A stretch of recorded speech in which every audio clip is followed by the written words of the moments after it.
Science एक ऐसा इल्म है जिसके बारे में कुरान मजीद में बहुत सारी आयतें हैं जो इस बात का इशारा करती हैं कि हमको वो इल्म सीखना चाहिए। ख़ास तौर पर जो एस्ट्रोलॉजी है और जो जियोग्राफ़ी है और इसी तरीके से ये जो बायोलॉजी है, फ़िज़िक्स है, बल्कि ये जितने केमिस्ट्री, जितने भी उलूम हैं, हम इनको जितना गहराई के साथ में पढ़ते चले जाते हैं ये हमको खुदा से और ज़्यादा करीब करते चले जाते हैं, बशर्ते कि हम खुदा की तालीमात को, हम कुरान मजीद को, हदीसों को भी एक अच्छी निगाह के साथ में पढ़ने वाले हों और साथ ही साथ हम इसको भी पढ़ें। वरना अगर ये चीज़ें हम पढ़ें और दीनी तालीम एक साइड लाइन कर दें हम लोग, और फिर जो हमको पढ़ाने वाले हैं उनके दिमाग से भी कुरान और हदीस का कोई पता नहीं हो, उनको भी उस तालीम से कोई पता ना हो, मॉडर्निज़म से वो घिरे हुए हों, तो फिर वो उसी तालीम के ज़रिए से जो तालीम खुदा तक रसाई का ज़रिया बन सकती है, जो तालीम खुदा में विश्वास करवा सकती है, जो ईमान को पुख्ता करवाती है, वही तालीम उनको ईमान से दूर भी लेकर के चले जाती है। और इसके नमूने हम देखते हैं। तो बहरहाल कुरान मजीद ने साइंस को पढ़ने का हुक्म दिया है और बहुत सारी आयतें हैं। मैं इंशाअल्लाह कभी इसके इंट्रोडक्शन में कभी वीडियो बनाऊंगा कि कुरान मजीद किस तरीके से इंसान को इंस्पायर करता है, एनकरेज करता है इस बात के लिए कि वो दुनिया के अंदर साइंस को पढ़े ताकि वो अल्लाह तबारक व तआला से मज़ीद कुर्ब हासिल करे। बार बार गौर व फिक्र का, इतनी आयतें भरी पड़ी हैं जिसमें बार बार अल्लाह तबारक व तआला गौर व फिक्र की तालीम देता है। चलिए अब आपको मैं ये चैप्टर समझा देता हूँ कि असल में सेल होती क्या है। ठीक है, ये चीज़ क्या है, यूनिट है ये। अब मैं आपको ये गाड़ी बातें चलो बाद में समझाता हूँ, उससे पहले एक आइडिया देता हूँ कि असल में ये सेल है क्या। देखो, मिसाल के तौर पर मैं आपसे कहता हूँ कि भाई ये घर बनाओ, तो दिमाग में जैसे ही बच्चों से ही कहा जाता है कि घर बनाओ, तो ये वाला घर दिमाग में एकदम आता है, क्योंकि बनता भी एकदम ही, और बचपन से शायद पेंटिंग के अंदर हम लोगों ने कितनी बार यही बनाया भी होगा। ठीक है, ये वाला घर बना दिया। ठीक, अब देखो इसके अंदर 4 दीवारें हैं, ये पूरा घर है और इस घर के अंदर कितनी दीवारें हैं, 4 दीवारें हैं। 1 2 3 और एक पीछे की 4 हो गई। 4 दीवारें हो गई कि नहीं हो गई। ठीक है, अब ये मिट्टी से बनी हुई हैं। अब मेरी बात को समझना ज़रा, मैं आसान भाषा में समझा रहा हूँ कि असल में ये सेल चीज़ क्या है। देखो, सबसे पहले आपने क्या काम किया, ये वाला घर बनाना था आपने, तो सबसे पहले तो आपने मिट्टी के कण उठाए, थोड़े थोड़े मिट्टी उठाई ना। देखो ये इस तरह से आपने मिट्टी के बहुत सारे कण थे, उनको उठाया, उसके बाद में गूंदा, और फिर उसके बाद में क्या बना दिया, ईंट बना दी। ईंट बनाई, ईंट बनाई कि नहीं बनाई, ईंट बन गई। ईंट बनाने के बाद में उसी ईंट के ज़रिए से आपने 4 दीवारें बनाई। 4 दीवारें बनाई, बन गई ये चारों दीवारें, ये जो 4 दीवारें हैं घर की। और जब ये चारों दीवारें आपने कर दी, इसकी फिनिशिंग कर दी आपने, तो ऊपर जो चीज़ थी वो सब करने के बाद में तो ये आपका पूरा घर बन करके तैयार हुआ कि नहीं हुआ। ये पूरा आपका घर बन करके तैयार हो गया। अब समझ लो, देखो सेल क्या होता है। देखो घर बना है ना, घर बनने से पहले क्या हुआ है, घर में क्या लगी हैं, दीवारें। दीवारें किस चीज़ से बनी हैं, दीवारें किस चीज़ से बनी हैं भाई, दीवारें बनी हैं ईंटों से। ईंटें किससे बनी हैं, ईंटें बनी हैं आपकी वो मिट्टी के छोटे छोटे कणों से। तो अब देखो ज़रा ध्यान रखना, इंसान का जो जिस्म है ना वो सेल से बनता है। ठीक है, काय से, सेल से बनता है। छोटी छोटी चीज़ें होती हैं हमारे जिस्म में भी, ट्रिलियंस में होती हैं, खरबों में, बहुत छोटी छोटी। मतलब हम अपने वजूद के साथ में इस जो है वो अनगिनत, अनकाउंटेबल ट्रिलियंस ऑफ सेल्स जो है वो हम अपने साथ में जीवित रखे हुए हैं। ठीक है, तो सबसे पहले क्या होगा, सेल्स। फिर ये सेल जब आपस में इस तरह से मिली तो जैसे ईंटें बनी थी ना, ठीक है, इन बहुत सारी सेल्स के मिलने से बनता है आपका टिश्यू। क्या बनता है, टिश्यू बन जाता है। इसको हम ऊतक बोलते हैं, वैसे इंग्लिश में जो है वो टिश्यू बोलते हैं। फिर इस टिश्यू के ज़रिए से आपके ये भी बहुत सारे टिश्यू मिल जाते हैं, तो ये ऑर्गन्स बन जाते हैं। मतलब जैसे मिसाल के तौर पर आपका ये हाथ बन गया, तो इसके हाथ, ये जो हाथ है हमारा, सेल्स प्लस टिश्यू, जब ये बहुत बड़ी तादाद में बने हैं तो फिर इस हाथ का निर्माण हो गया है। ठीक है, हाथ एक ऑर्गन बना, फिर दूसरा हाथ बना इसी प्रोसेस के साथ, फिर पैर बना, फिर दूसरा पैर, फिर चेहरा, ये सारी चीज़ें बन गई ना इन ऑर्गन्स की वजह से। ये सारे जब ऑर्गन्स मिले तो हमारा सारा जिस्म बन गया। ठीक है, और हमारी बॉडी तैयार हो गई। ठीक है, हमारा जो ह्यूमन बॉडी है वो बन करके तैयार हो गई। तो समझ में आई बात। तो हमारी बॉडी बनती है ऑर्गन से, ऑर्गन बनते हैं टिश्यू से, और टिश्यू बनता है सेल से। तो हमारे जिस्म की जो सबसे छोटी इकाई है, इकाई, यूनिट, उसको हम सेल बोलते हैं। ऑर्गन नहीं, हम ये नहीं कहेंगे कि हमारे जिस्म का सबसे छोटा अंग कौन सा है तो हम सेल कह दें। सेल तब नहीं कहेंगे हम। सेल तो हमारा जो है ऑर्गन्स का मतलब होता है ना, पहले तो सेल सबसे छोटी इकाई है, फिर टिश्यू और फिर ऑर्गन, ये तो तीसरे नंबर पर पार्ट आता है। हम सेल को ऑर्गन बोल ही नहीं सकते हैं साइंस की ज़बान में। भाई साइंस की ज़बान में आप इसको ऑर्गन नहीं बोल सकते हो, अपने एतबारी फ़र्क से आप कुछ भी बोलते रहो, अपने एतबारी फ़र्क से आप कुछ भी बोलते रहो। लेकिन जब हम साइंस पढ़ रहे हैं तो हम साइंस के एतबार से बात करेंगे, तो साइंस सेल को जो है वो ऑर्गन नहीं कहता, जिस्म का अंग नहीं कहता है, ठीक है, बल्कि जिस्म के अंग की एक यूनिटी कहता है वो। इसको समझ में आ रही है बात? तो इस तरह से एतबारी फ़र्क होता है। देखो, अगर हमें कंफ्यूज नहीं होना चाहिए बहुत सारी चीज़ों के बारे में। हम जो फ़न पढ़ रहे होते हैं उसकी इस्तिलाहात को मद्देनज़र रखते हुए, जब हम अपनी इस्तिलाहात, अपनी जो समझ है उस समझ को जब उसके मुकाबले में रखें, तो इस बात का हमेशा ध्यान में रखें कि उनके उस इस्तिलाहात को, जो भी उन्होंने पेश करी हैं जिस फ़न के अंदर, अपनी इन इस्तिलाहात के मुकाबले में लाने और टकरा करके कंफ्यूज होने के बजाय इससे आप बड़ी बारीकी से निकल सकते हैं, इस एतबार से कि ये एतबारी फ़र्क है। आप ये समझेंगे तो ये होगा, लेकिन वो इसको ये नहीं समझते तो ऐसा नहीं है। ऐसा बहुत मरतबा मंतिक के अंदर भी होता है। मंतिक के अंदर उनकी इस्तिलाहात को पकड़ करके कई मरतबा बच्चे बहुत सारी बातों में बिला वजह परेशान होते हैं। ऐसा हुआ तो ऐसे क्यों नहीं हुआ, ऐसा हुआ तो ऐसे क्यों। भाई वो उनकी नज़र से देखो ना, तुम जैसे समझ रहे हो ऐसे मान लो तो ऐसे भी हो जाएगा, लेकिन वो एतबारी फ़र्क है, फ़न तुम्हारे हिसाब से नहीं चल रहा, फ़न उनके हिसाब से चल रहा है, तो वो ऐसे समझ रहे हैं। तो इसमें कन्फ्यूज़ होने की कोई बात नहीं होती। बहरहाल चलो, ये तो बात हो गई किसकी, सेल की, ठीक है। तो सेल चूंकि हमारे जिस्म की और जितने भी जीव जंतु, पेड़ पौधे वगैरह सब होते हैं ना, उनके अंदर, सब के अंदर ये सेल होते हैं। सबकी जीवन की जो सबसे छोटी इकाई है वो सेल होता है, ठीक है।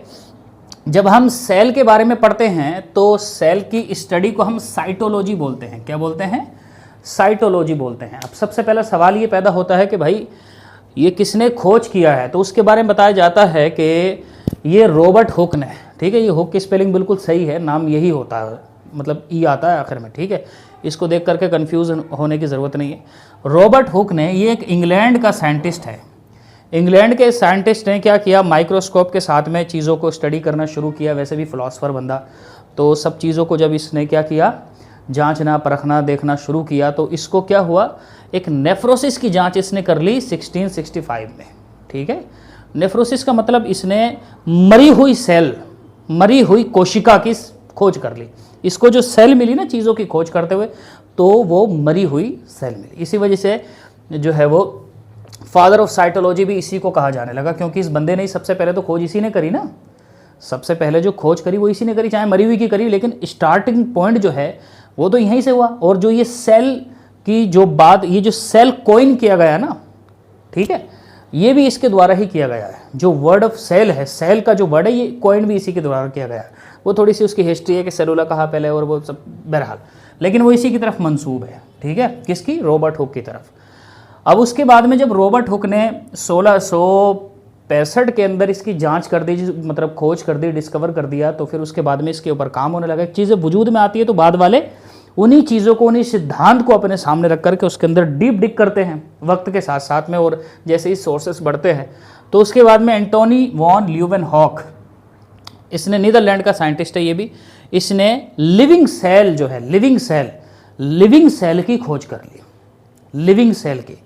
अब लिविंग सेल के अंदर वो तमाम चीज़ें मौजूद दिखी जो उसके अंदर होती हैं, उसकी जो प्रॉपर्टीज़ वगैरह होती हैं, जो आगे चल करके मैं आपको बताऊंगा कि ये लिविंग सेल के अंदर चीज़ें क्या क्या होती हैं, ठीक है। मतलब ये नेफ्रोसिस था, इसके अंदर वो चीज़ें दिखाई नहीं दी क्योंकि ये तो मुर्दा हो चुकी थी, लेकिन लिविंग सेल के अंदर ये चीज़ दिखाई दी, ठीक है।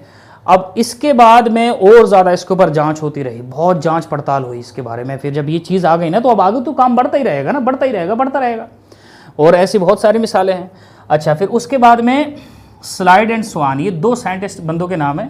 ये स्लाइड जो है, ये साइंटिस्ट रिलेटेड है, मतलब इसका जो इनके बारे में कहा जाता है स्लाइड के बारे में कि ये इसका ताल्लुक़ जो है वो जर्मनी से है, और स्वान का ताल्लुक़ जो है वो फिर वो इंग्लैंड से ही है, ठीक है। तो इन दोनों ने क्या किया, इन दोनों ने उसके ऊपर जांच की, पड़ताल की, बहुत अच्छी तरीके से इंसान के जिस्म को और सब चीज़ों को देख करके आखिरकार ये दावा कर दिया कि हर जो चीज़ जिंदा है उसकी ज़िंदगी का जो मतलब जड़ है, ये कहें, वो क्या है? सेल है। जो ज़िंदगी है, जो ज़िंदगी आधारित है ना लोगों की, जीव जंतुओं की, ये किसके द्वारा, मतलब ये इंसान का जिस्म किसके द्वारा बना हुआ है? ये सेल के द्वारा बना हुआ है, पूरा ये वाला सिद्धांत दे दिया। अभी उन्होंने ये वाला दावा नहीं किया था, उन्होंने इसकी खोज कर ली और लिविंग सेल की खोज कर ली, मगर ये दावा उनकी तरफ से नहीं आता कि इंसान का जिस्म जो होता है और जीव जंतु का जिस्म जो होता है वो सेल से निर्माणित होता है, वो सेल से बनता है। ये वाला जो सिद्धांत जो है वो दिया किसने, स्लाइड और स्वान ने मिल करके इसके ऊपर खोज करी उसके बाद में। अब उसके बाद में सबसे स्मॉलेस्ट और सबसे जो बड़ी सेल होती है वो भी समझ लीजिए। सबसे बड़ी, जब सबसे जो स्मॉलेस्ट होती है वो होती है माइक्रोप्लाज्मा, ठीक है, एक तरह का बैक्टीरिया होता है ये। और जो सबसे बड़ी होती है वो ऑस्ट्रिच एग होती है, मतलब शुतुरमुर्ग का अंडा। शुतुरमुर्ग के अंडे को फोड़ दोगे तो उसके अंदर जो निकलेगा ना वो भी सेल ही होती है पूरी, ठीक है। क्यों? क्योंकि अगर आप सेल को देखोगे तो सेल के अंदर जितनी चीज़ें पाई जाती हैं, उसकी जो प्रॉपर्टीज़ होती हैं वो सारी की सारी ऑस्ट्रिच एग के अंदर भी होती है ना, उसके अंदर भी। तो इसी वजह से उसको भी सेल ही कहेंगे, क्या कहेंगे, लेकिन उसका साइज़ थोड़ा बड़ा है तो इसलिए वो सबसे बड़ा है, बल्कि जितनी भी सेल्स अब तक डिस्कवर हुई हैं। तो इस वजह से जो शुतुरमुर्ग का अंडा होता है वो सबसे बड़ी सेल कहलाता है, ठीक है। अब इंसान के अंदर सबसे अब इंसान का जो जिस्म जो है ये तो पता चल गया ना कि इंसान की बॉडी ऑर्गन से बनती है, ऑर्गन टिश्यू से और टिश्यू सेल्स है। तो अब ये सवाल होता है कि इंसान के जिस्म में जो सेल्स होती हैं क्या उन सबका साइज जो होता है वो बिल्कुल सेम होता है, ये भी छोटी बड़ी होती है? तो भाई ये भी छोटी बड़ी होती हैं, और इसमें जो सबसे छोटी होती है इंसान के अंदर वो स्पर्म होते हैं इंसान के, ठीक है। और जो सबसे बड़ी होती है वो ओवम होता है, अंडाणु, ठीक है। और ये शुक्राणु है, इसका मतलब मेरे ख्याल से आप समझ गए होंगे इन दो वर्ड के साथ में। चलो बहरहाल आगे इसके बाद में जो सबसे लंबी होती है वो ब्रेन होता है, ठीक है। ब्रेन के अंदर जो कोशिका होती है वो सबसे ज़्यादा लंबी होती है और ये बहुत लंबी होती है। मैं इसके बारे में जब ब्रेन के बारे में इंशाल्लाह आपको बताऊंगा, पढ़ाऊंगा, तब मैं आपको इसके बारे में तफसील बताऊंगा कि ये ब्रेन जो है इंसान का ये कितना अजीम चीज़ है।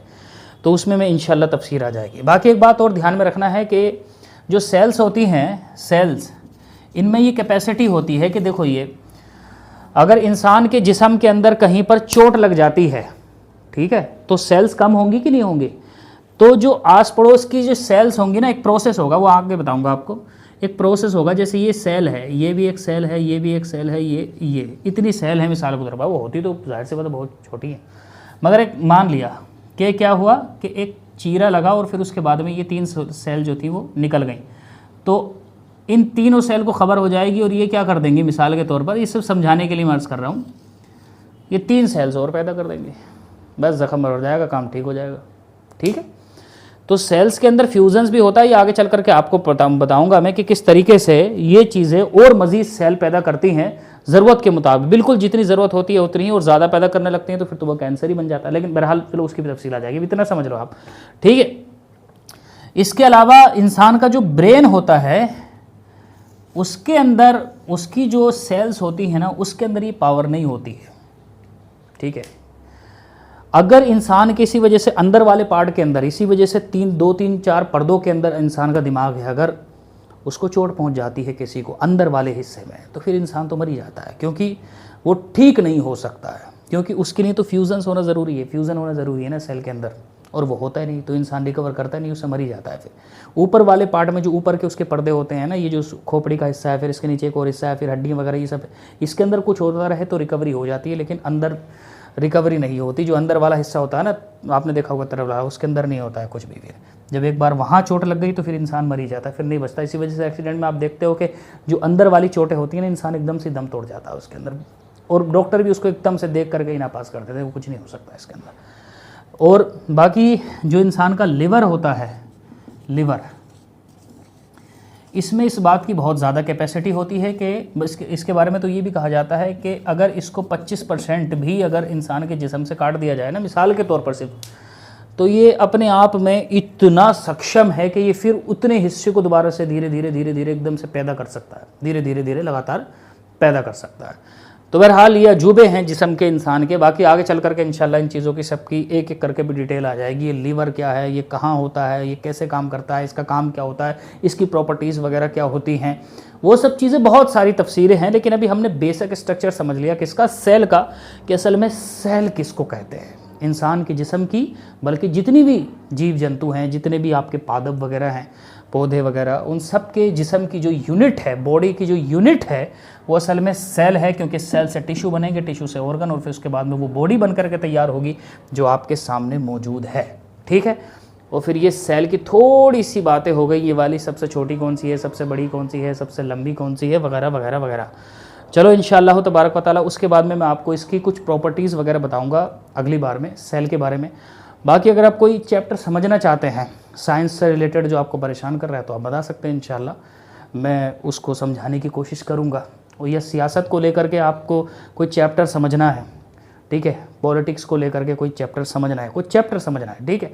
अब मैं किसी पार्टी के बारे में कोई राय नहीं दूंगा, ये है, वो मेरा काम नहीं है। पॉलिटिक्स मेरा जो है वो काम ही नहीं है, लेकिन उसके जो कंसेप्ट हैं अगर आप वो समझना चाहते हैं तो वो आप समझ सकते हैं।